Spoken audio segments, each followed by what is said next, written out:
خبر شامل کرتے ہیں سیالکوٹ سے۔ رپورٹ بیورو چیف ریاض بھٹی۔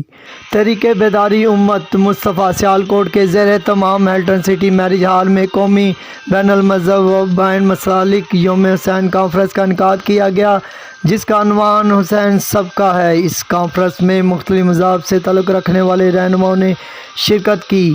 سید ساجد نقوی حفیظ اللہ نے خطاب کرتے ہوئے کہا کہ ولادیمیر کا مسلک انسانیت ہے اور انسان اعلیٰ اقتدار میں قابض و انسانیت کے قائدین اس حضرت امام حسین علیہ السلام نمایاں اسوا ہیں۔ دانشوروں اور علماء نے شرکت کی۔ کانفرنس میں پیر سید شمس رحمان مشدی، پیر غلام رسول وسیع علاقہ، علامہ مفتی محمد زبیر، ڈاکٹر عمران الرحمان گیلانی، ریورنڈ پادری ویلسن، امانوئل پنڈت، بگڑ لال سوامی، علامہ آصم مخدوم، علامہ ثناء اللہ ربانی، میٹ ساجد کرسٹو، نذیر عالم عبدالستار نیازی، مفتی کفایت اللہ شاکر، اسلم صدیقی، ریورنڈ فادر عابد الرٹ، نمونمگز خواں، علامہ زین العابدین سعدی، ملک نوی رضا وان نے بھی خطاب کیا۔ انسانیت کو تباہ کر دیتے ہیں۔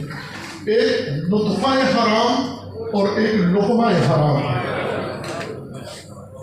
اگر نطفہ حرام کا ہے تو حلیہ جو بھی بنا لو انسانیت سے خالی ہوگا۔